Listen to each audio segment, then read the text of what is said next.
I'm wearing East Coast today just for you guys, and the only reason I do this is because of the good people over there in North Carolina. North Carolina has official West Coast status, and East Coast man's basically riding on the coattails of North Carolina man. So shout out to East Coast man today.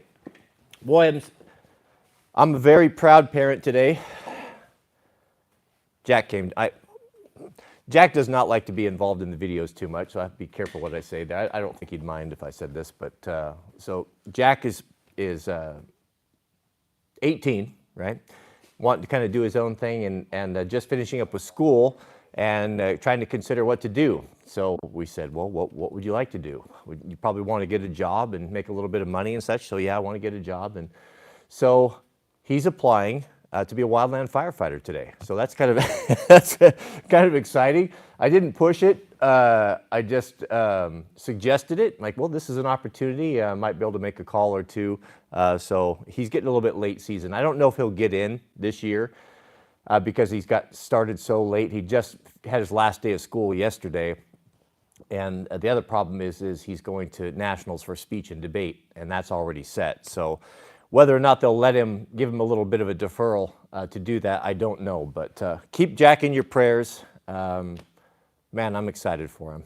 I have to say I'm a little bit envious to be able to be 18 again and to have all of that and all those experiences in front of you is pretty darn exciting. I guess I get to live vicariously through him on this.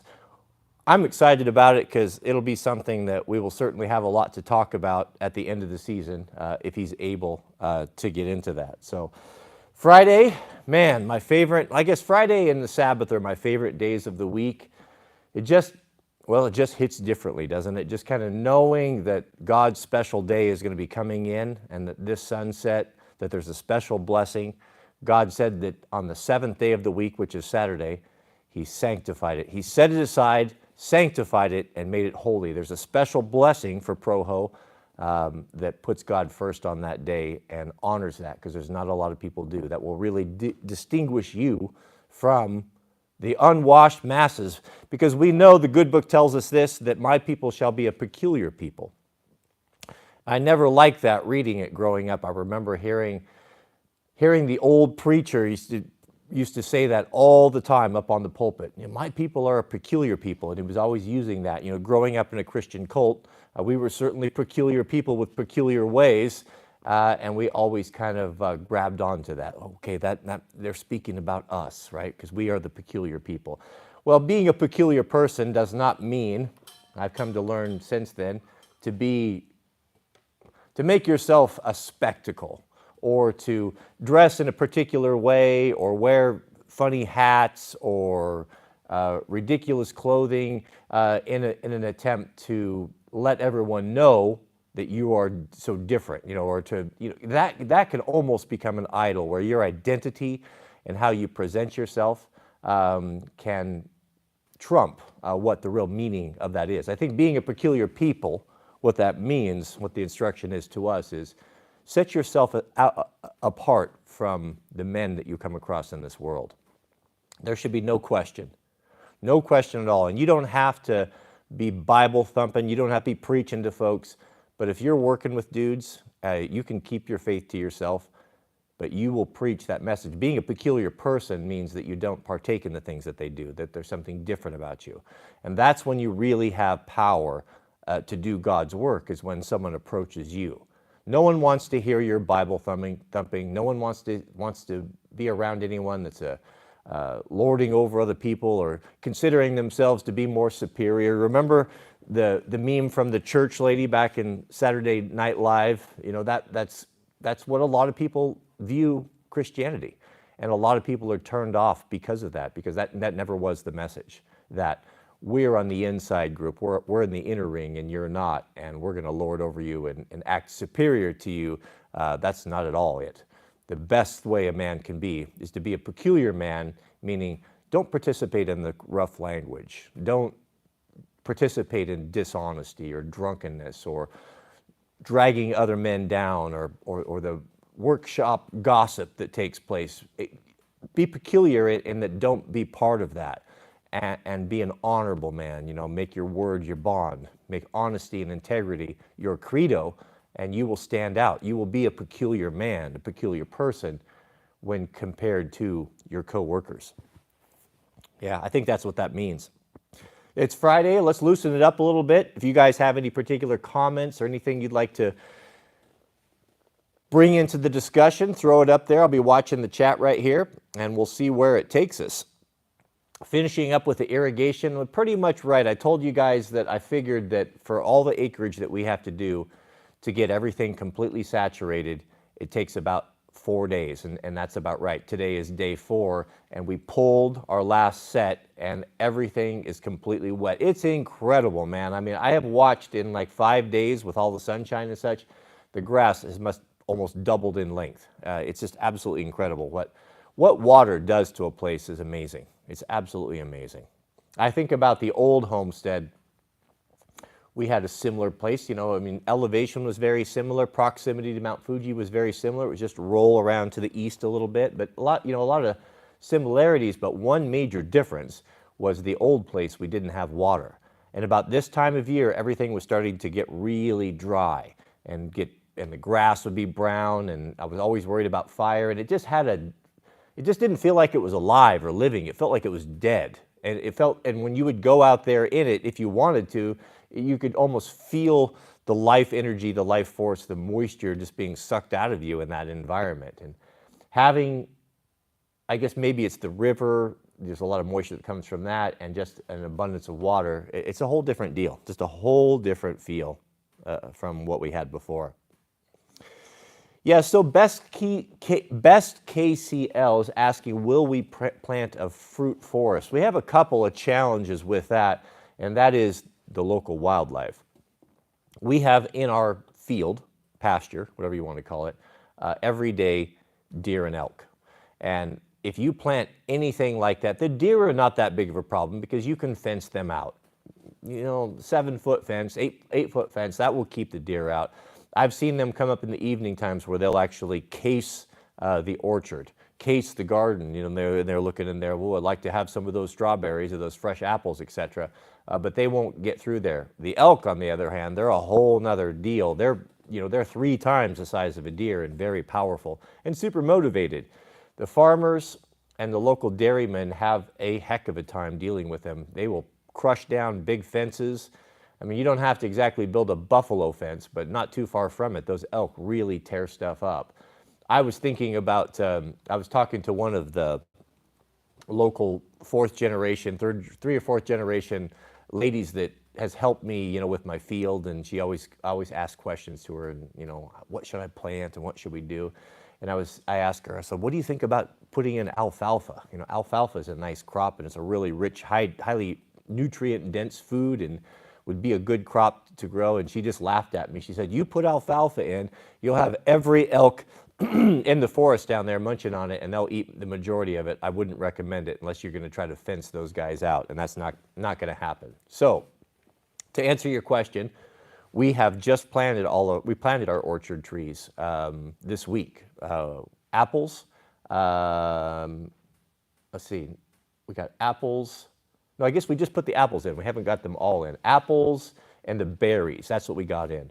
So we just have those inside of our 8-foot fence, and hopefully, I think it's because it's so close to the house that we probably won't have to worry about the elk. They don't tend to come up here, especially when you have a dog. Elk do not like dogs, it seems to me. Alfalfa is a food plot for deer. Yeah, well, the deer would eat it too. Between the deer and the elk, you probably wouldn't have much of a crop left, to be honest with you.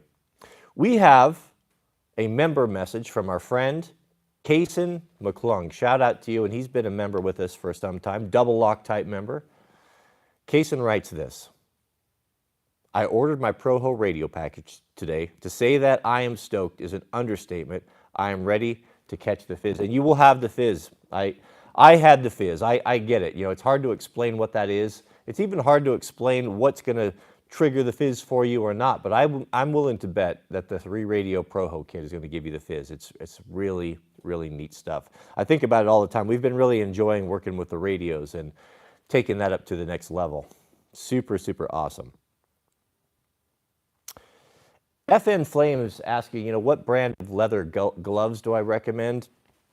I guess it kind of depends on what you want to do with them. The best leather gloves that I have, and probably the longest wearing that I have had, has probably been goatskin gloves. I bought them at a kind of a Western shop years ago, and I was told that the guys that work with ropes a lot, cowboy ropers and stuff, and I don't know this to be true, but I think it is, where they are really hard on gloves and they need really good dexterity to be able to, do the events and such. The goat is really popular. It seems to wear longer.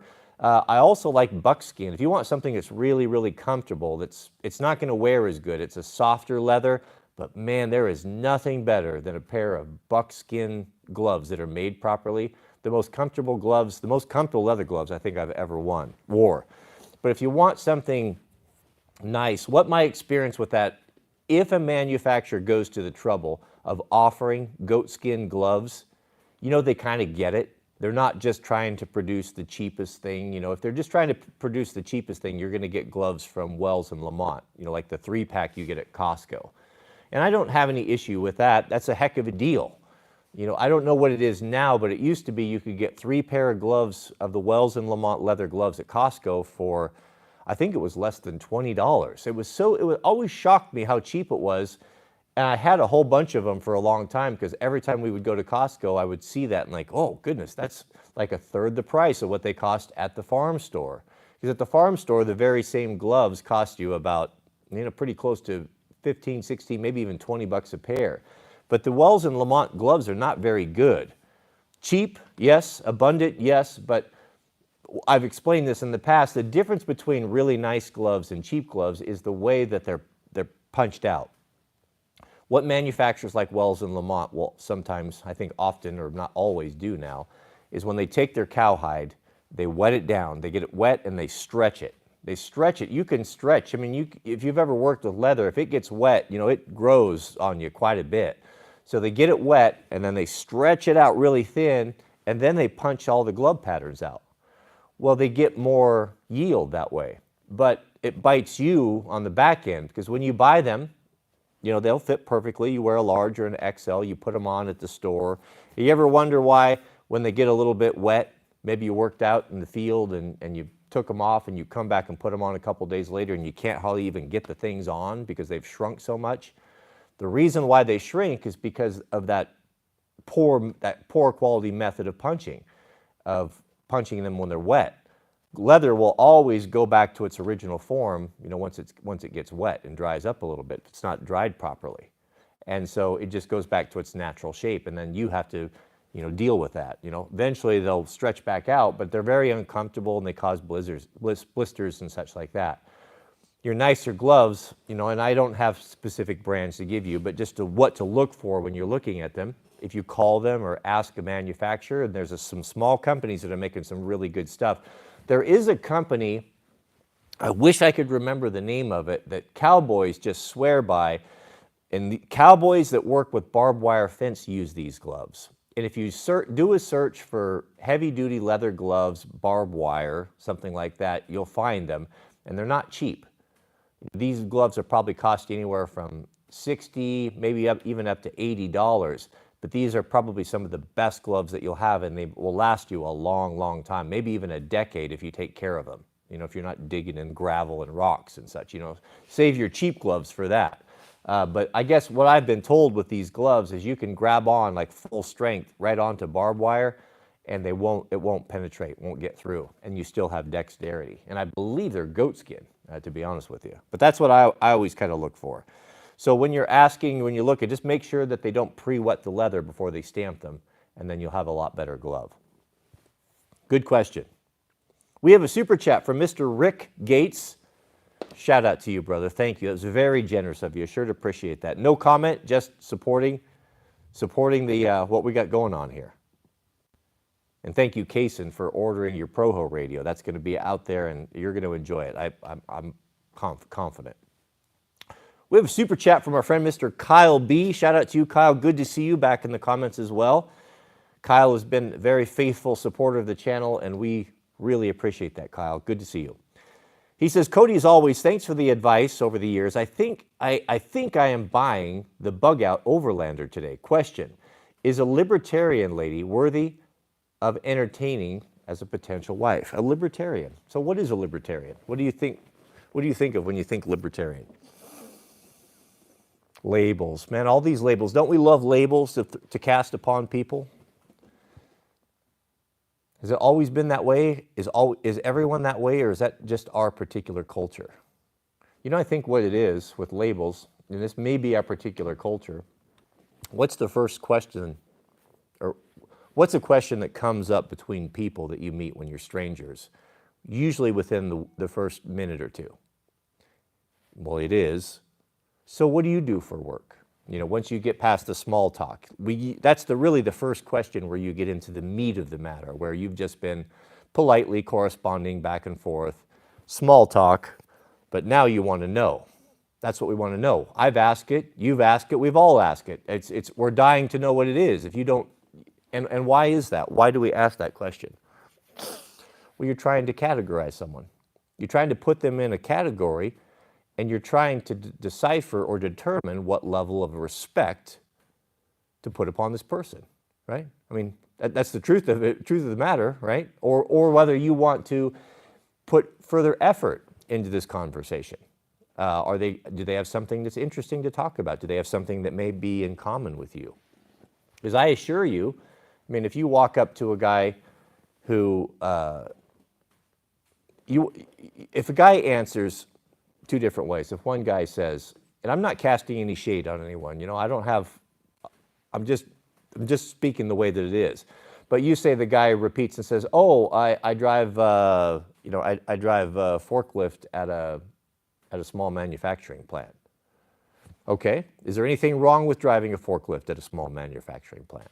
Well, absolutely not, of course not. Just a regular, good, normal type of dude, right? Whereas, the guy says, oh, I fly A-10 Warthogs. Well, you know, that's a whole different deal, isn't it? You know, one guy you're going to give a lot more respect to, and you're going to be very interested about what he has to say because he has something that you've never seen before, right? So labels are important to us because it helps us to categorize that person. I don't know why we do that, but we just do that. So what is a libertarian? When I think of a libertarian, I think of someone that is a live and let live type of person, that does not want to be told what to do, an independent, free thinker, typically, someone that doesn't rely or doesn't want to rely on big daddy government for handouts or for solutions to problems.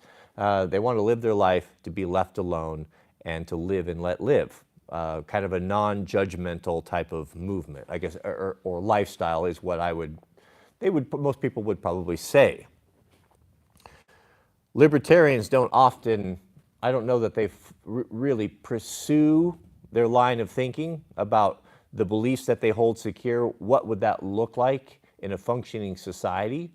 I don't know. Maybe they do, maybe they do. I don't know, man. I don't know if you've given me enough information. I would need to know a lot more than that if you were wanting to entertain a woman for potential marriage. Just her claiming to be a libertarian doesn't mean anything. Women, by and large, will adapt to their environment. Those of us that have been around the block a few times will all attest to this, and those of you who are older pro-ho like me, put sevens in the chat if I'm on the right, if you're picking up what I'm laying down here. Women will adapt to their situation. I can't tell you how many times when I was younger and dating, and I've seen this with friends, girls will come out of college with all sorts of crazy leftist lunatic ideas. And when you first meet them and date them, you know, they'll very, very proudly be promoting this, and they feel this about this, and social justice, and what have you. But it doesn't take too long if they're with a strong, conservative man that is not afraid that courageously sticks to his guns on his faith and his belief and such, it won't take very long before she will come into line and understand your and agree with your way of thinking. It's women will often adopt, what it is, a dominant or a strong man that they love and respect. They'll adopt that and they'll come correct. They will abandon the things that they have, maybe the socializing that they were experiencing or the group of people they were around that believed a particular way. They will abandon that quite rapidly. That's not a big concern. So where does her libertarianism come from? That's very unusual for a female to be a libertarian. I haven't seen too many of that. My question would be, was the guy that she dated last, was he a libertarian? Has she adopted that, What is the relationship with her father? What is the relationship with her parents, her siblings and such? There's a whole lot more FedEx truck, sorry about that. That's the noisiest, filthy diesel. Filthy. Anyway, I don't know. I can't say. Give me, Kyle, give me some more information. I would need more of a rate my proho type of explanation here attached to her to be able to give you good advice.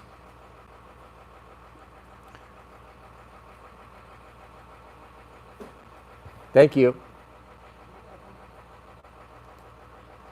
We have a super chat from Mr. Nolan Millerin. Shout out to you, brother. That's very generous of you. $20. Thank you. Appreciate that. Nolan writes this. Sir, I wanted to say thank you. I didn't have a good role model growing up, and God brought you into my life. I failed myself a lot in life, but you have been a great guide to the right path in life. God bless you, sir. I really appreciate that.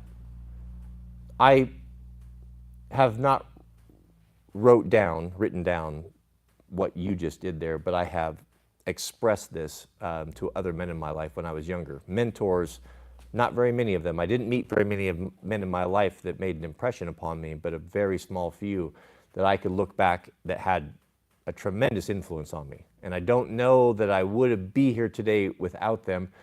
And, the good book tells us iron sharpens iron, so one man sharpens another.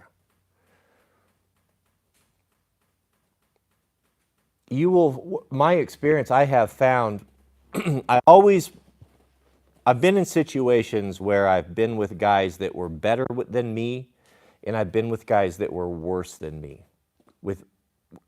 You can talk, there's two different things I'm talking about here. You can talk about worse than me being not as gifted physically to do a particular task or morally. I've been around people that had more integrity, that were harder working, that were maybe more honorable. I'm talking about when I was young, in my younger days, when I was trying to find my footing and kept getting off track. And I always found that when I would put myself in the presence of men that were better than me, it would bring my game up.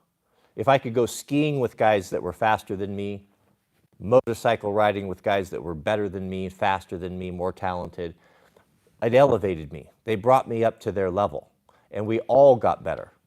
But if I got to the point where I was the best rider or I was the best at a particular thing, and there were people that were not as good underneath me, I felt like I plateaued and I would never push myself. I would just kind of rest on my laurels, and that was always good enough for me. I would never rise up and try to do better. And it's really important who you are around and who you surround yourself. And this is a very important lesson to those of you guys that are young, maybe just coming out of high school. The people that you put into your life, the people that you invite into your life that you choose to spend time with, you will most likely never graduate beyond their intellect or their ability, their careers, jobs, whatever. You'll most likely never go out of that. You will simply just stay there. So if you want to kind of know what your future looks like, if you want to put your Nostradamus hat on and see what's my life going to be like in 20 years, well, it's going to depend a lot around the people that you hang out. Now, on the other hand, if you can swallow your pride and you can put yourself in an environment where you are amongst your betters, more intellectual, more smarter, maybe better at a particular field that you're interested in, you will quickly be brought up to their level. They will carry you along with them. It's just a fact of life. It's very important, your mate selection, of course. Really the three most important decisions in a man's life would be, number one, whether or not you're going to serve your God. That's going to have major consequences, not only for your future, the future life to come, but for your daily walk. Whether your life is full of fear and anxiety, frustration, aggravation, consternation, or you go through life with a helpmate, which is the Holy Spirit. Peace, contentment. I'm not saying easy.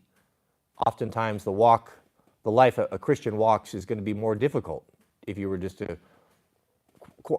compare it to a normie.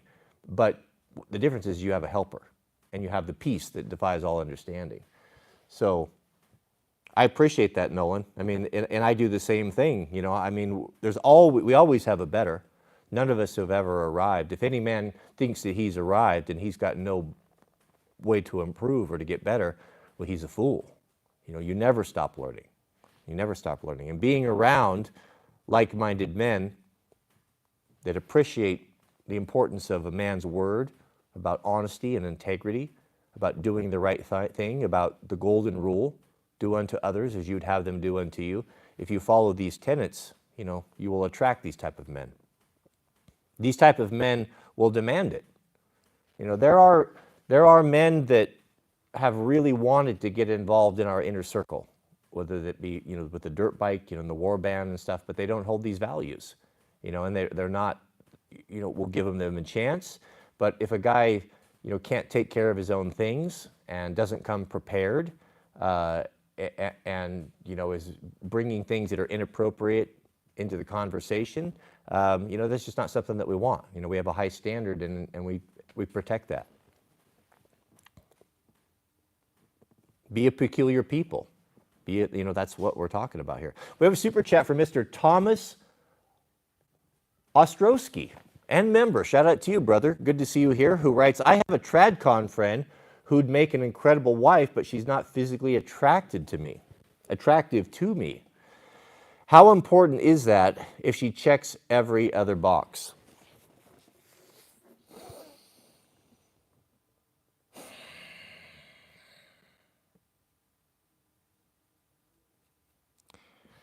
How important is that? For men, that's pretty important. That's really,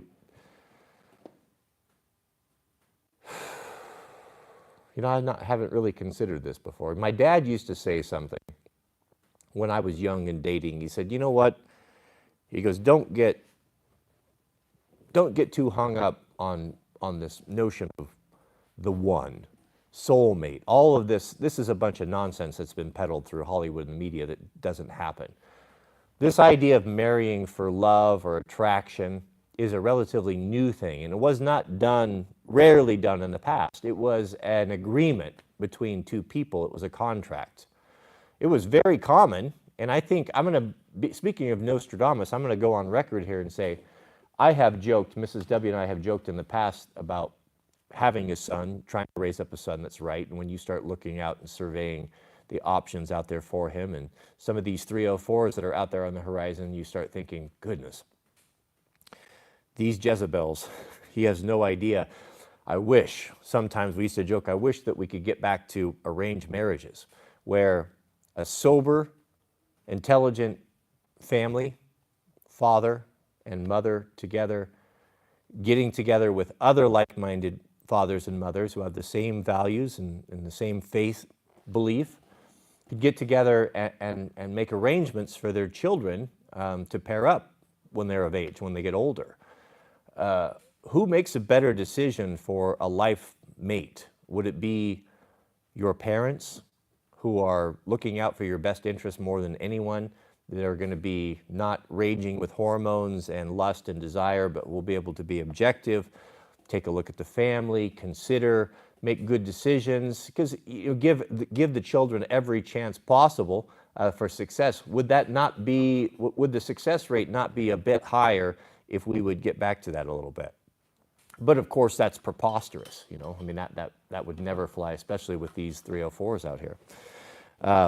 But I'm a little bit surprised how many times I have heard that come up in the last 3 months, where people that are in our camp, trying to do the right things, trying to raise children with Christian values, are having these conversations. That this may be something that we get back to because of just the low quality nature of so many of these people out there that just are not compatible with our faith and our belief system. You're almost guaranteed you're going to have a problem or a rocky start.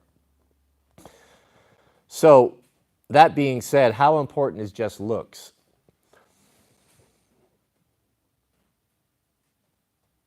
The goal of marriage in the past was not to have a soulmate that you just was all of this Hollywood nonsense. It was a business deal, like I said. It was for mutual, it was for one another's benefit.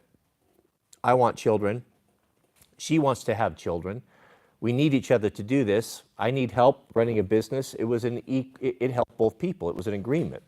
And what typically tends to happen, is that if she is a quality person, even though you may not be physically attracted to her, if you're 100% sure that she will be there, she's a ride or die, she will struggle with you, she will be there to be an asset to you, to help you in your businesses, to help raise your children, to help take care of your home. And if you're 100% convinced that all these things are going to be there and she's going to come through for you, as my dad said, you learn to love anyone. And I can tell you after 20 years with a woman that even if she was, let's say that she was physically deformed, maybe a car fire or something, and didn't have the looks that I fell in love with or what I'm used to, would I think less of her? Would I abandon her for that? And the answer is I would not. It wouldn't be very high on my priority list because we've been 20 years together. She has proven herself to be a loyal, faithful, loving wife and an extraordinary mother, a proper trad con pro-ho wife, like the gold standard. I don't know how I could improve upon that. And is 100% faithful to me and always has been. I love her for that now. I loved her and started courting her and asked her to marry me. A lot of it, I liked her personality, of course, but I really didn't know her. How can you really get to know someone within a year that you haven't lived with? I was assuming, but you can't really.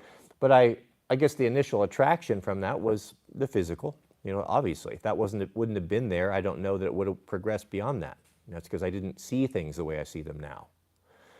But now, even if that was taken away, I would still be faithful and happily married and love that woman because she's proven herself to be faithful and we have so much history together. So I wouldn't be concerned with that too much. If you could look beyond that and you know that she's high quality and you know that she's going to ride or die, then you can learn to love anyone. And the respect that will come from this woman that's been by your side and shoulder to shoulder with you, pulling in harness together, an admiration, a respect will turn into love. Especially if she gives you children. That brings a whole nother element. So I would say, of course, everyone wants to have an attractive, beautiful woman, but the way things are now, that's not going to be an option for anyone. So would I rather be with someone that's a little bit more of a plain Jane, that's loyal and faithful, than be alone and have children and a family? I would say yes. I would say I would probably move forward with this. That's my advice with a little bit that I've known. And the other thing, if you are marrying beneath you, and I'm just talking physically, it is what it is, right? We have a scale of 1 to 10. We can rate sexual market value or attractiveness. Some people are more attractive than others. It's not a mean thing to say. It's just the way that it is, according to the standard by which we judge, which is symmetry. So that's the way it is. Yeah, I'd probably move forward with it. And if you, as I said, but to close on this, if you do get with someone that may be beneath you physically or a couple points below you in attractiveness, it's very unlikely she'll stray on you because she knows that she's got a good thing and she's going to value that. It's if a woman marries down, then she will oftentimes have an eye on the street, hoping to exercise her hypergamy, her monkey branching. And that's always a concern. I've worked with guys that married hot women that were probably out of their league, and they were some miserable people. They were always worried about them. They were always, they could never relax. It was amazing watching them in social situations. I watched a guy one time that was I thought he was a Chad, man, good looking guy, really attractive, good build, decently tall, motivated, ambitious, he was young, but he had a lot of potential. And I thought, man, this guy is a standout dude.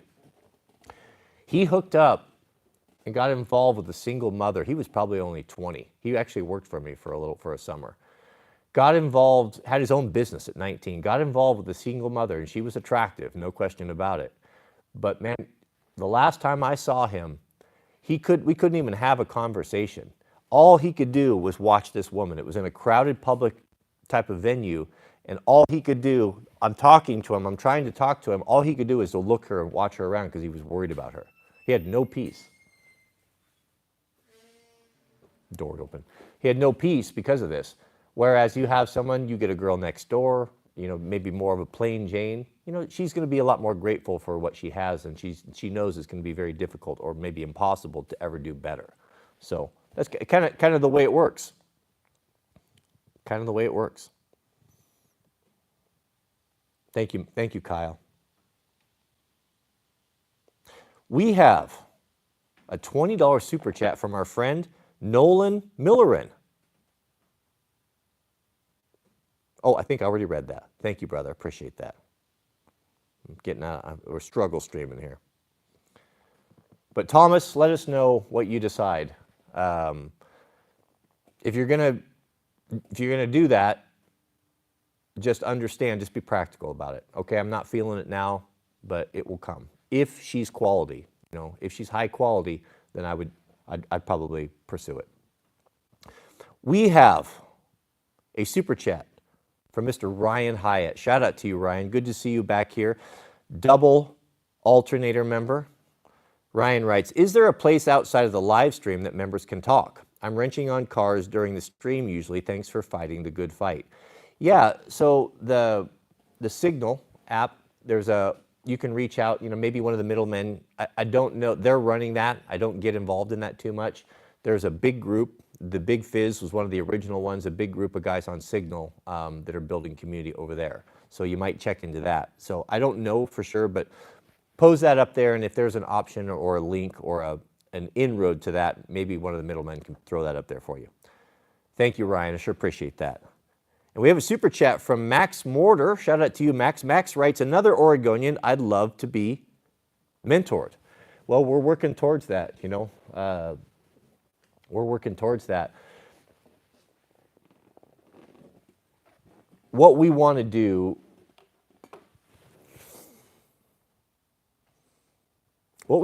is we want to have an opportunity to do this, right? We have to be realistic. We don't have the ability to have like hundreds of people come by. But what we're working on right now, Mrs. W and I, we're going to start, Lord willing, building the new house this summer. Within 12 months, we should be in that. And then we're also preparing the house that we're in now to receive that, to be that community center. So I would say, I hate to put schedules out there, but I would say 18 months, with 24 months, probably 18 to 24 months, we should be up and going and running and making the first opportunity available. It'll be most likely for couples, and it'll probably be small. 6 couples, 5, 6, 7 couples maybe at a time for probably 2, 3, or 4 day classes. Now, what will that be? Well, that'll be a lot of different things. It'll be fun things, and it'll be practical things. I will lead some things myself, some things that I understand how to do, whether it might be basic crosscut saws or how to restore hand tools, or some of the things that I've shared that I know how to do. But there's also some really great talent in the valley here, as well as out there amongst you guys. Some of the middlemen, Evan, for example. Guys have been talking, how cool would it be to bring Evan and his family, for a 3-day radio clinic where you bring your ProHo kit. Evan's here and he's walking us through it. We go up into the mountains, maybe we've got dirt bikes, I'll be, trying to raise money for this, try to bring some high quality sponsors in. Who knows? Maybe we could even get someone like a Honda that could sponsor the work that we're doing here, and by providing motorcycles where the group could go up and have a motorcycle day. Or we take the motorcycles up where Evan shows us how to set up a mobile repeater. That sort of thing is what I really want to do, and there aren't any rules. We can do anything.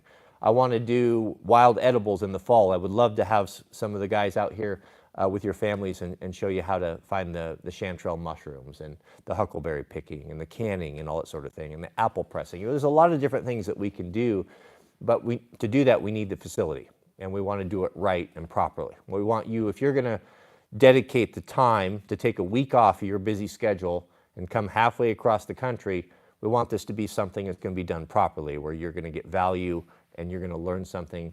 And then that's half of it. And the other half is going to be the camaraderie and the fellowship.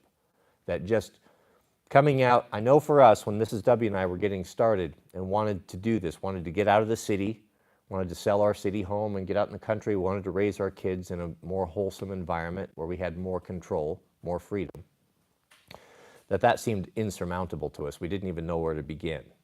Yeah, you can read the books, you can watch the videos, but I mean, it's hard to get started sometimes. And we went out, we got invited to a couple's house that had been doing it for about 20 years, and we saw it happening. I saw the backup generator.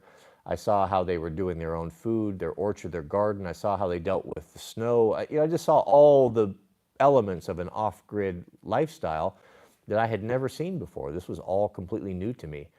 And when Mrs. W and I spent 3 days up there with them, seeing that and we learned so much that was it for me. Now we knew. There was no question in my heart. When I was kind of fearful and waffling before, not knowing what to do, or didn't feel like I had the skill set to do all the things that were going to need to be done, when I saw that it was possible and there were people doing it, I was so encouraged. And that on that trip home from Montana, Mrs. W and I laid the foundation for everything here, and that was, almost 20 years ago. And had it not been for that experience, I don't know that we would be here today. And that's what we want to offer. We want to be able to do that same thing. Again, iron sharpens iron. So one man sharpens another. We encourage one another. That's why the body of Christ is instructed to make sure that you stay plugged in with one another. Because when you're weak, there's another man in your friend group or your war band or what have you that's strong, that carries you. You carry one another. You encourage, you lift up one another. You help one another get through the sad times or the hard times. And then when you're on a high, you have extra to give out to your friends, and you can pour a little bit of that love on them as well. Thank you, Kyle and Nolan. Sure do appreciate you guys supporting us here. All right, we're back in the struggle stream here. We have a super chat from Max Mortar. Shout out to you, Max. Thank you for your generosity. Max writes, with a friend, don't know till you work together. Yeah, you don't really know a friend until you work together. That's true. My granddad said, there's two ways you can learn about a man. To learn the true man, look behind the mask. Because there's some pretty crafty guys out there. I mean, I like you. I think all of us have had a man in our life that we were drawn to, that we considered to be a friend, have put effort into that friendship, only to be betrayed. And that's the worst betrayal, man, when someone that you trust like that. Well, I think maybe the worst betrayal would be from direct family, from a wife or children. Goodness, can you imagine that? To be betrayed by your children would be bad, but a good friend is definitely second, is right up there. That's happened to me. And when I think about it, the men that have betrayed me, there's two things that I never did with them. I didn't work with them, and I never went hunting with them. You could probably put fishing in that. What you've got to do is you'll find your friends, you'll find what a true guy is like when he gets pressed a little bit. And if you work with someone, especially if you're doing difficult work, like blue-collar work, construction work, where you might be outside and you find yourself often frustrated, difficulties, problems, stresses, those stresses are too much for most people. That will break down the mask. And you'll see the true man. You'll see his level of honesty, how he treats and how he treats his boss with his time. Is he honest about his time? Is he giving good value to the man that is writing his paycheck? Does he steal things at work? Does he take care of another man's equipment? You see all you need to see when you work. You work with a guy for a month and you'll know everything. You'll hear his talk. You'll hear what he says about his wife. You'll see what he says about the opposite sex. You'll know all you need to know. I don't know that it's the work that's really the important thing. It's the put someone in a stressful situation. When I was younger, this would probably been in my early to mid 20s or so, I was really into big wall rock climbing. I started with a good friend of mine. We started climbing together, and we really got into it. We got into it so much that we basically took a year off and just traveled all around the West country and to all of the premier climbing spots. And that was our whole life. You know, you get into something like that was our entire life. You know, we were living out of a Volkswagen bus, you know, microbus, and down at Joshua Tree and Smith Rock and Yosemite and Leavenworth and all the premier climbing areas and doing all of that. And so as we were traveling, we would spend the weekends when we were in a new town, and you go out to a bar or a brew pub and, you know, hang out, meet people, meet girls and such. And we'd always meet guys because both of us were just kind of, you know, high energy, not afraid to talk to people. And you know, when the alcohol starts flowing, people get friendly and you start talking and meeting people. Well, conversation would always come back to, what are you guys up to and what are you doing out here? Well, we're rock climbing. Oh man, I've always wanted to go rock climbing. You know, could you take me? This happens so many times. And we would always say, well, yeah, sure. We got extra stuff. You know, we got some extra harnesses. We're going to be here at this time. If you want to come rock climbing, be here. You know, we'll set a top rope, show you a few things, and bring you along, right? Well, what we found with almost all of the guys, many of them would talk a lot of tough about how they're going to do this and they're going to do that, and braggadocious, and or maybe even talk about all the great climbing things that they've done in the past.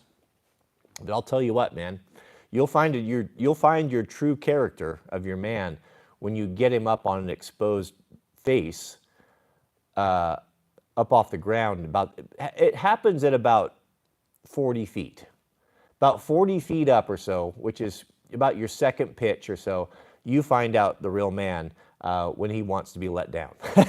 you see all you need to do, and all of that bravado and all of that bragging and all of his BS, all of it completely is transparent. You saw the man when he was up there, when he was stressed, when he was afraid, when he was frightened, the true character came out. Granddad always said, if you want to find out the nature of a man, just take him hunting. Take him hunting in a difficult hunt where it's going to be super cold. This would be elk hunting, like up in, we used to elk hunt up in the Hell's Canyon area, up in the northeast corner of Oregon, right, where Oregon, Washington, and Idaho all come together. The Hell's Canyon's a deep canyon up there. It's deeper than the Grand Canyon even. And that's where I grew up hunting. And you take a man over there around the end of October. That's usually about the time elk season starts. That's when it's starting to get really cold. Snow's coming in. And you're up there in a very austere environment, no power, wall tents, and a rugged environment. You find out very quickly. You'll see who shirks duties, who complains about the cold, who eats their unfair share of food, who doesn't cut their fair share of firewood. You know, you learn all you need to know up there, and you learn it pretty quickly. But yeah, Max is right. He's absolutely right. Mr. Evan Dixon.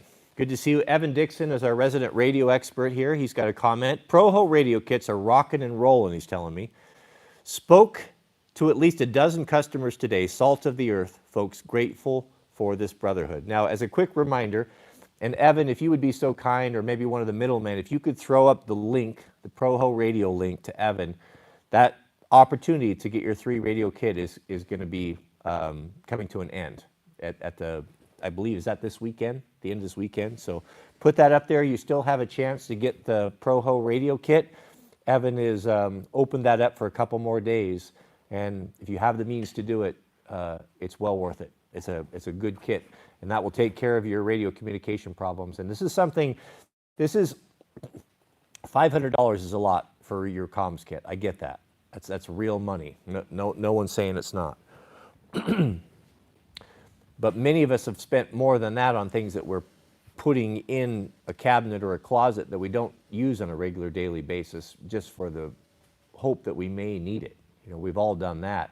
This is something that you can roll into your life that will enhance and help your life immediately, especially if you're an outdoor type of guy. If you haven't had a reliable radio comm set that you can keep in touch with family, friends, activities, hunting, fishing, lots of different things. Just even if you go camping, we live in a dangerous world. If you've got little kids running around, there's no reason why you can't poke one of these things in there, put it up in their pocket, and just reach out and touch them, especially when you're in areas that don't have cell coverage.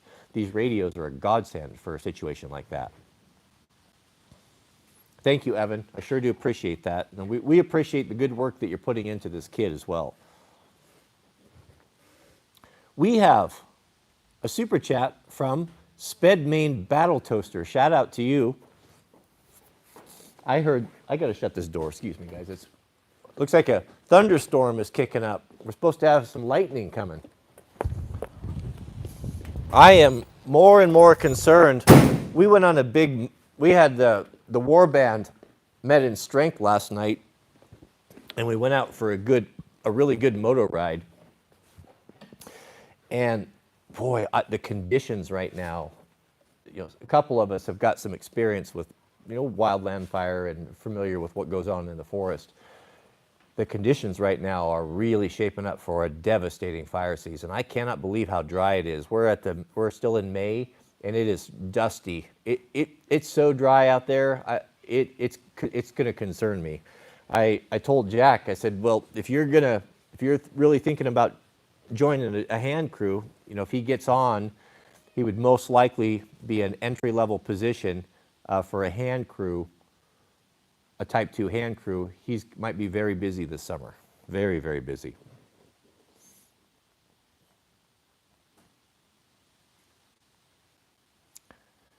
Sped Main Battle Toaster has a super chat, and he writes this. I know this kind of talk is goofy and all, but yesterday you mentioned that you would not call yourself an alpha, but more of a loner or outlier. We call that Sigma, LOL. I aspire to badass like that. Yeah, I have heard that. I think the Sigma male, the Sigma grind, I'm familiar with all of this, the different characteristics. And Big Brother's watching. I think is the archetype that a lot of us would like to fit into, kind of the Keanu Reeves type of character where you do your own thing. It's very appealing. I don't know if that's true or not. It appeals to a lot of us because it's kind of the coolest of all of the different categories that men allegedly fall into, but I don't know, maybe. I don't know how much there is to that. I think there may be, but there are certainly personality types. There definitely are alphas, but there aren't very many of them. There are, yeah. I don't know. I don't know what to say to that. I know that I'm not an alpha though, for sure. I don't like it. I don't want all the admiration. I don't want a group of orbiters around me. It has no interest to me whatsoever. I do know with alphas though, I have a difficult time getting along with them. And they have a difficult time getting along with me. It's somewhat of a strange relationship. It is, I've had an alpha size me up, try to bring me into the orbit or the inner circle as a lieutenant or a captain, in a social environment. But I just won't conform to it and won't. And it ends up frustrating the alpha, and we end up not being friends. I would say acquaintances. We never have a knockdown, drag out or anything, and I'm never challenging an alpha for his position. I just kind of laugh at him and move on. We have a super chat from, thank you. Oh man, struggle stream here. Thank you, Speed Main Battle Toaster. For some reason, right before the live stream, I was uploading a couple short videos, and I was flipping, while I was waiting for that to upload, I was flipping through a couple TikTok videos.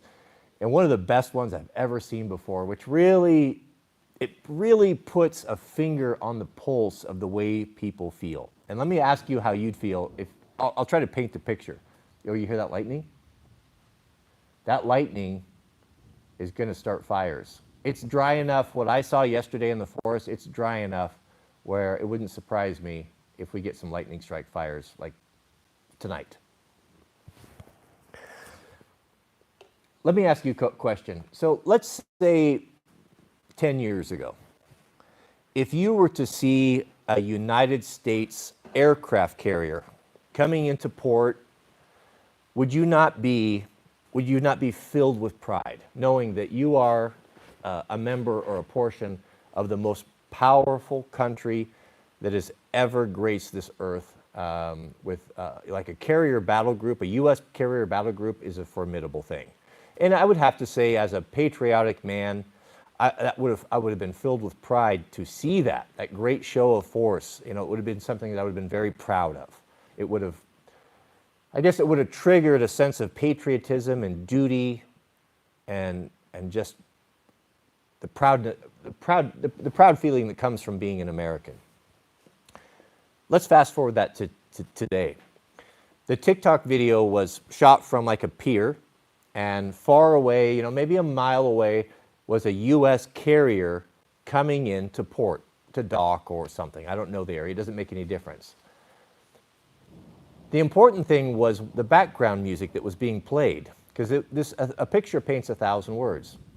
You want to know what music they were playing in this TikTok video? It was that Empire music from Star Wars. You know, the classic Star Wars theme that would always play whenever you see like the evil Empire ships. I'm a Star Trek guy, not a Star Wars guy, so I don't know all the ships and everything. I don't follow that close. But it was such a powerful image, because what that was showing was, as we've grown up, we've always sided with, following Star Trek, we've always sided with Luke Skywalker and the rebels. The ragtag small underdogs against the great powerful empire, you know, with the big Battlestar destroyers and all that stuff, right? They were always the bad guys, and they'd play that dun dun dun dun dun dun dun dun dun dun. You know that music, right? Well, that music was playing as this U.S. battle carrier was coming into view, aircraft carrier was coming into view, and it was the perfect portrayal. It's like, yes, that is the bad guys. You know, I never would have thought that before. I would have always looked upon the U.S. military and the government with pride at that ship, but seeing that come into port with that music playing, it put everything into perspective of who the bad guys really are. Unbelievable. Unbelievable how quickly our eyes have opened and we can see. Now, this has got nothing to do with the good men and women that are serving. We're not talking about that. I'm not saying that they're the enemies of Proho. They're good-intentioned people in there. I'm talking about a system that is not, well, it's not really looking out for our best interests. Mama Kitty, you're mess. It is Friday. It is Friday. You know what that means? You get a little extra love here. I thought that was kind of, hey, don't be scratching. Don't be scratching. You are a feral animal. Don't bite me. Goodness, you make me nervous, that cat. Ooh, we're in for a big one. Man, nothing like a summer storm. Thank you, Speed Main Battle Toaster. We have a user comment from our friend Zane. Zane has been with us for 10 months, triple Loctite member. Shout out to you. These streams are such a pleasure. As always, I learn a lot from them. Thank you so much. You know, it's very one-sided here. Obviously, I'm the only one talking, but that's how men learn, is by spending time together and conversing, having conversations. And that's how we build friendship, and that's how we build strength in numbers and community. If you look at, if you want to look out through the world and this country and the way our society is, and look at how many things are done to keep us apart.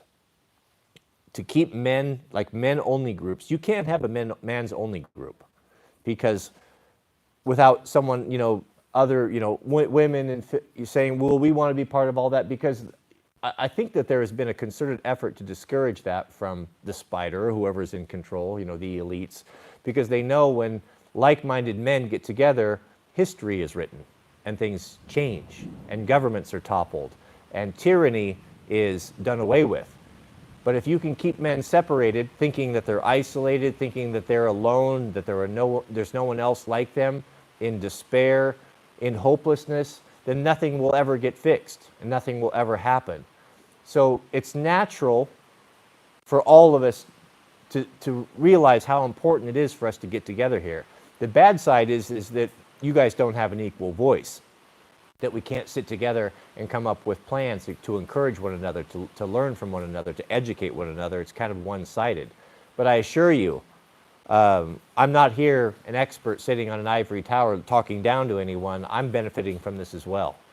The good people that have come into my life, just like Evan said, the quality of people that are coming in and buying the 3 radio kit that he's exposed to is breathtaking to him. It just is a testimony to the hunger and the desire for like-minded men to feel that they're not alone in this struggle.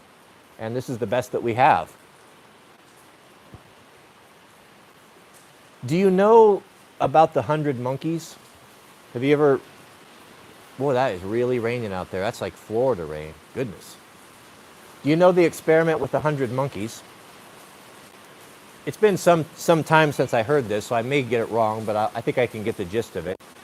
There were some researchers that went to an uninhabited island that was, well, it was inhabited with a troop of monkeys. And they started feeding these monkeys sweet potatoes. And the monkeys loved the sweet potatoes. They would drop the sweet potatoes, I don't know if it was from aircraft or what, at a particular area, and the monkeys learned to do this. Good grief, it is absolutely going off out there. I hope you can hear me. Then they switched it up. They dropped the sweet potatoes, rather in a nice green field, they dropped them into the sand, and they were all sandy. And the monkeys were very sad about this because they had sand all over them, and they would try to eat the sweet potatoes that they loved so much, but the fact that they had sand on them, it just wasn't worth the effort, and they quit eating them. They grabbed, I don't know if they grabbed or they got 2 monkeys, and they taught them something. They taught them how to take these sandy sweet potatoes down to the water to wash them off so that they could eat them. And then they introduced these 2 monkeys to the rest of the troop. Well, the 2 monkeys that knew how to wash the sweet potatoes would go down there, and it didn't take very long before the other monkeys realized that they could do this as well. And before long, the 100 monkeys were all enjoying the sweet potatoes again because they had been taught by the 2 to eat these, to wash and eat. The thing that was so astonishing about this experiment is after this isolated troop of monkeys had all learned this clever trick, they went to an adjacent island that was completely cut off from the original one. And you know what they found there with those monkeys? These were monkeys that knew instinctively to wash them, and they had learned. The takeaway from this was this, that some collective understanding amongst all of the monkeys in that Pacific island, my goodness, I have not seen rain like this maybe ever in the Pacific Northwest. Unbelievable. It's like the hand of God has just released the cloud. That is unbelievable. Goodness. I can't believe it. There's literally 2 inches of standing water. It's coming in the shop. I know, Mama. Don't stop scratching me. Stop scratching me. The point of telling you the story is this, that somehow the collective group of all monkeys in that area because one small group of them have come to the understanding of this new skill that they learned just through there was a collective learning. So I don't know what that means. I don't know how that's possible, but there's something about that. If we, even though we're a small group right here, just coming to the realization of the truth of life, this knowledge, I think, is going to spread in ways that we can't possibly understand, just like the knowledge of the sweet potato spread to the adjacent islands of the monkeys. I probably got a lot of it wrong, but go look it up yourself. Wow. We have a super chat, or we have a new member, Dark Angel. Shout out to you. I can barely hear myself over the sound.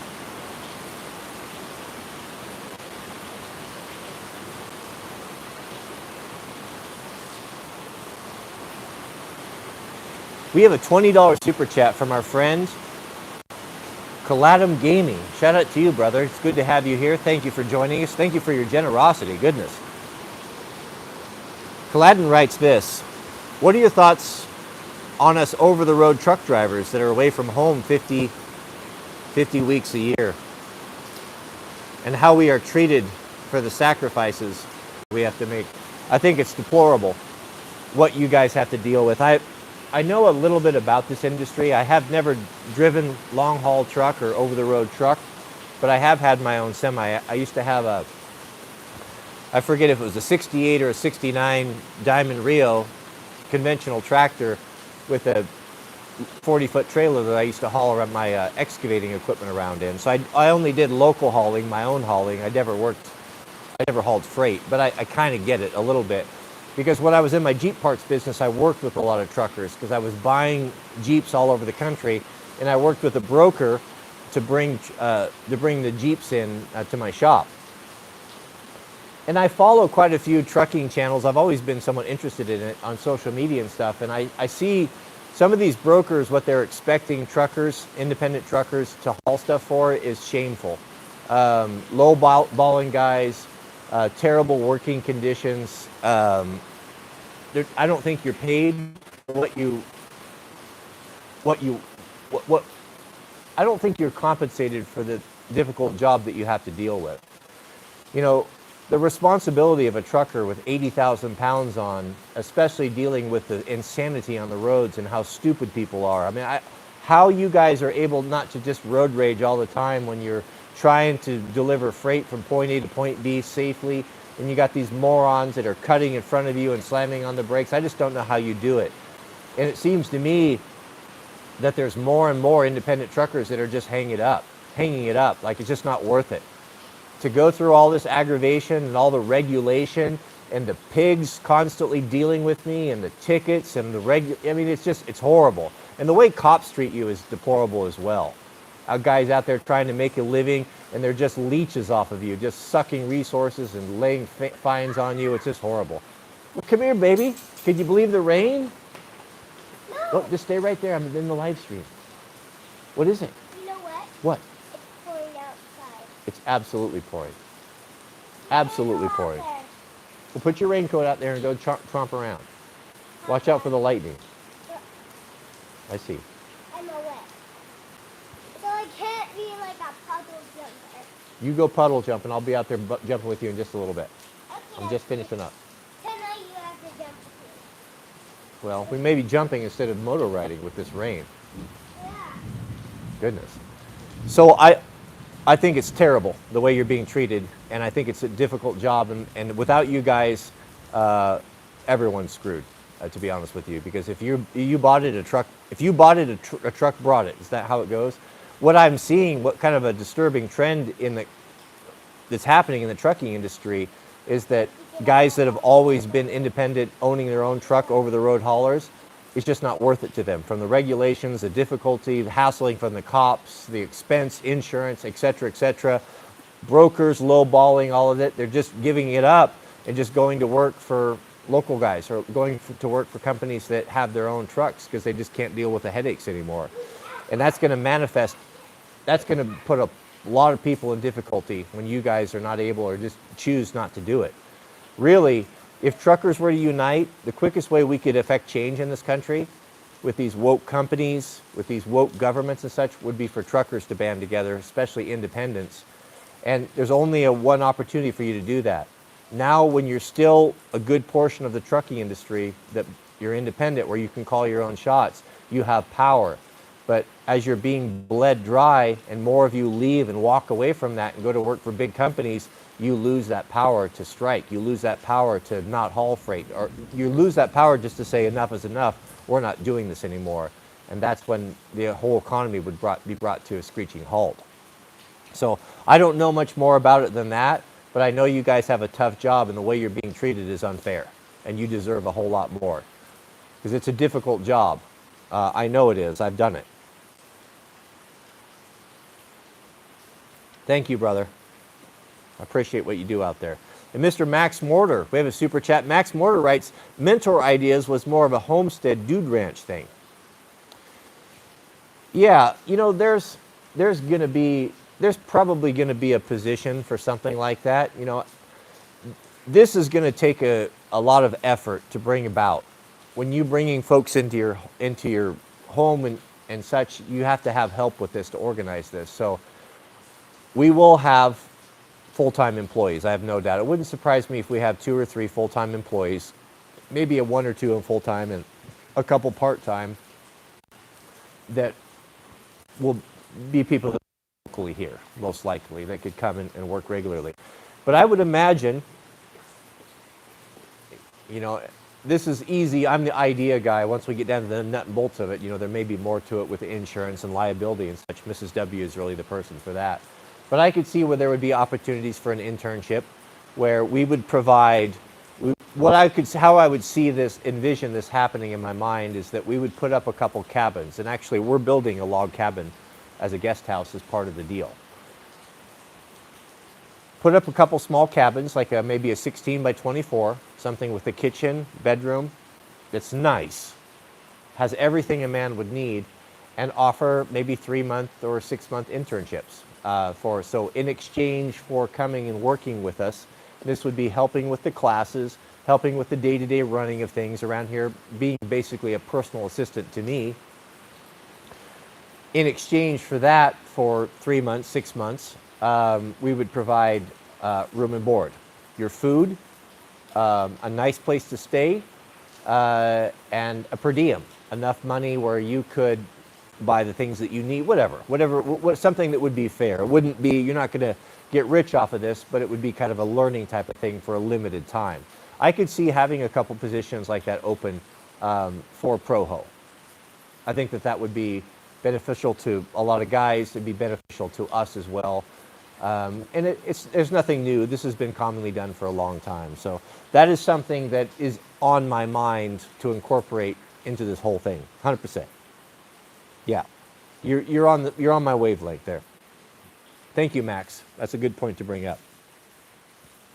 We have a new member, Dark Angel. Shout out to you. Welcome to the family. I really appreciate you joining us here, brother. And we have a super chat from our friend Jamie. Always good to see Jamie in the chat. Warms the heart when I see Jamie in here. He says, how do you manage mowing on your property?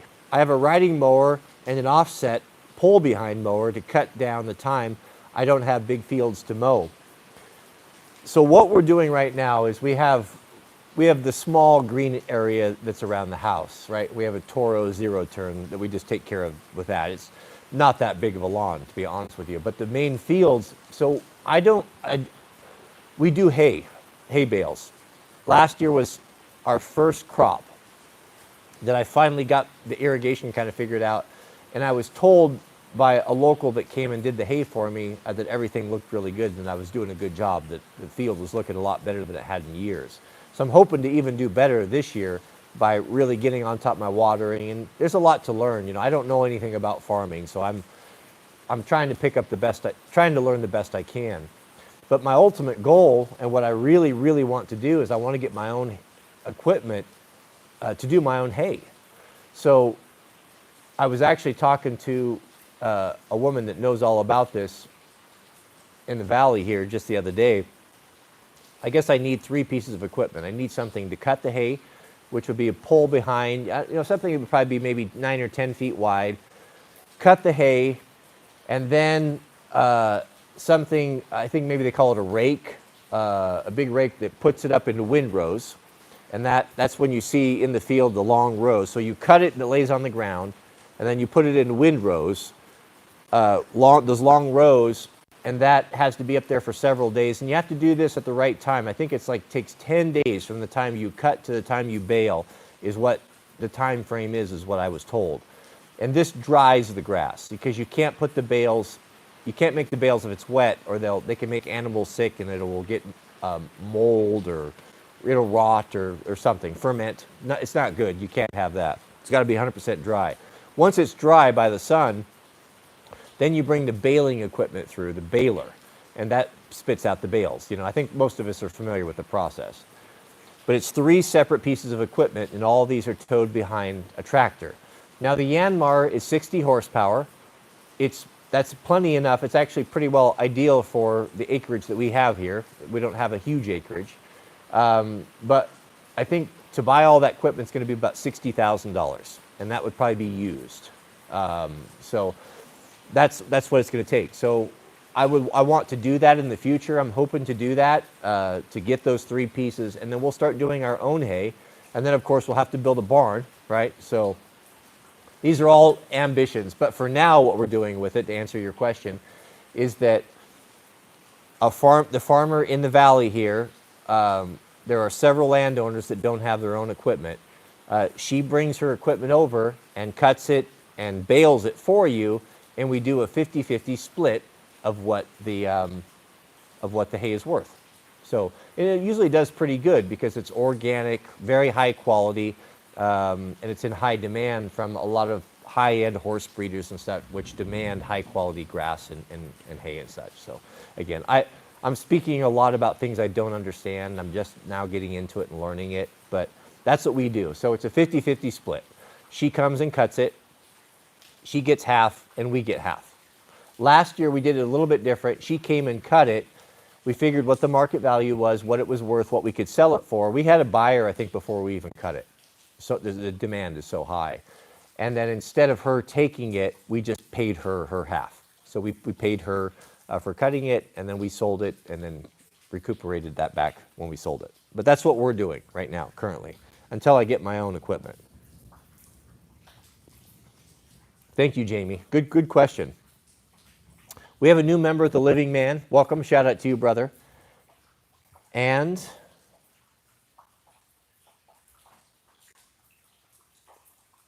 "30-day review" says you can even get those pieces of equipment for walk-behind tractors. Yeah, well, you could do it by hand as well.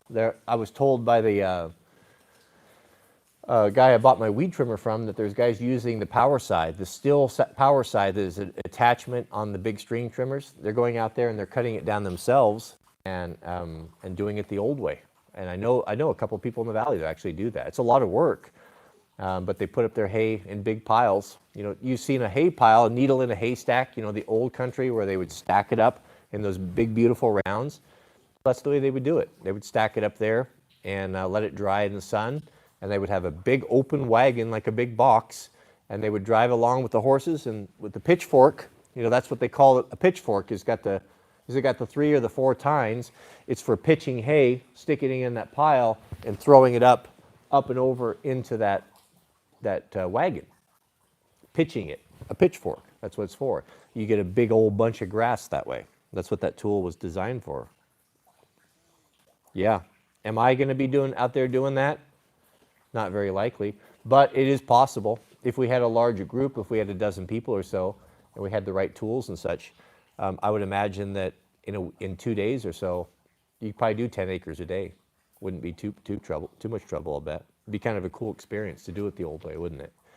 But you have to have a big barn to put up hay that way because it's big and fluffy, where when you have it in the bales, it's so dense that it stacks in a lot smaller area. Yeah, Northern Man, he's saying he's got the same experience. The local farmers will come and hay your field for you, and then you work out a deal. And sawmilling is the same way. Sawmilling is the same way. I had an idea. No, I'll save this for another stream. Yeah, I'll save this for another stream. All right, gentlemen, I'm gonna shut it down here. I'm looking forward to getting ready for the Sabbath.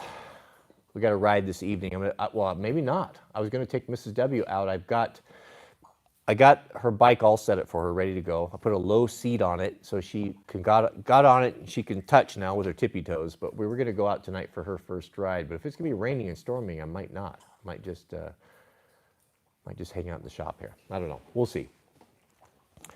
Thank you, beloved. Thank you for hanging out. Thank you to all of the middlemen for helping with the chats and moderating. I sure do appreciate that. Please keep us in your prayers, beloved. We pray for you guys constantly. We all need to pray for one another. There's great power in that. Sometimes you neglect that. I know sometimes I neglect that because we don't, and I think we do it because we don't get an immediate answer. And when you don't get an immediate answer in this culture of instant gratification, you can tend to think that what you're doing doesn't have effect or it's ineffectual. But that's not the case. The prayers, we have so many examples in the New Testament both, of how prayer works. And you get a very clear impression that the prayers that you send up to your Heavenly Father, they do ascend and He does consider them. And depending on the complexity of them, there can be a lot of moving parts. There may be a lot of things that God needs to put in place, other people's lives, or bringing a special person into your life through various circumstances and such, that can't be done overnight, that need to take place, that He needs to massage, to a lot of things that we can't even get our mind around what takes place in the kingdom of God and in His mind to bring about circumstances to answer your prayers. It's a Herculean effort, to say the least, and cause and effect. And He's also dealing with free will. He can't just force someone to do something. He may, but He doesn't typically. So persevere, beloved. Be consistent with these prayers. Just because you don't receive an answer right away doesn't necessarily mean that God's not hearing you. You have to persevere. God constantly rewards people who remain faithful, who press themselves into the kingdom, that are consistent with those prayers, and they will manifest. But just because you don't see something taking place doesn't mean that He doesn't hear you. Just be faithful, trust God, be faithful in your prayer, be consistent, and be realistic. And also ask God to ask you how to pray. Before you go in there and start asking for things, ask Him, is my heart right? Is what I'm asking for going to serve me well? Is it going to bring me closer to you, or is it going to bring me further from you?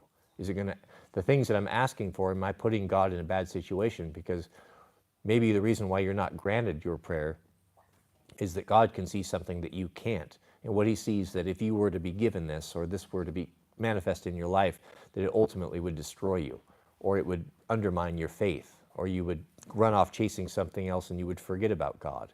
And so He's reluctant to give it to you. You have to consider that. So a man's always on safe ground if you come humbly before your God. And He says, I know what you have need of before you even ask. So I'm starting to realize I quit asking for things because I don't know what's good for me. I don't trust myself to know what I need. I trust myself to know to ask for what I think I need. But every time that I've taken the reins in my life and wrestled them away from God, I've wound up in the ditch. And I've ended up in a worse spot than I was when I began. As I mature, my prayers are very different now. My prayers are more in the line of, Lord, Thy will be done. Teach me how to pray. Teach me what to ask for. I just simply come humbly before You. I submit myself to You, and I confess my sins, and I submit myself, and I just want to be in Your presence for a little bit. I just want to feel Your love, that's all. And I trust that You know what I have need of, and I trust that You will bring to my attention the things that I need to do and to say. And my prayers are much shorter now than they used to be. I used to ask for things, complain, bitch, whine, hand wring, why won't You do this, God? Why have You forsaken me? Now my outlook is very different. Lord, Thy will be done. Bring my thinking into alignment with Your thinking. Make my thoughts your thoughts, so that we can be in tandem together, that I can stop ruining my life. I could stop, and let me stop wrestling the reins away from you. You know, let you be the driver, let me be the passenger for a while. And when you come to that, it's a very wonderful realization, and there's a great peace that comes with that. Knowing that you have a commander, a leader that knows you better than anyone, knows you better than yourself, that loves you and wants you to do well, that loves you with an everlasting love, that wants nothing more than to be reunited with you, if you would just only listen, and if you would just respond to the Holy Spirit. So I would just encourage you, and I speak to myself here as well. I'm never preaching to you, beloved. I'm preaching to all of us here. These are reminders to myself. When I'm talking, I'm thinking out loud. And when topics come up, the reason why they come up, because it's something that I'm struggling with. It's not me. I haven't arrived, gentlemen. I'm not on some high plane. I struggle the same as you, even more so in many ways, because I'm publicly out here. I'm under more attack. I've got the adversary's attention. The eye of Sauron is on me, so to speak, and my family. So we're always constantly under threat, spiritually and physically. But I have the armor of God, and I don't fear any man. And man can take my life, but he can't take my position with God. You know, the good book tells us, who can wrestle them away from the hand of God? Once God's seal is upon you, once he's made you his own, then you are safe indeed. You are safe indeed. Thank you, beloved. May God bless you and your families. Keep us in your prayers. We'll see you guys on the next stream.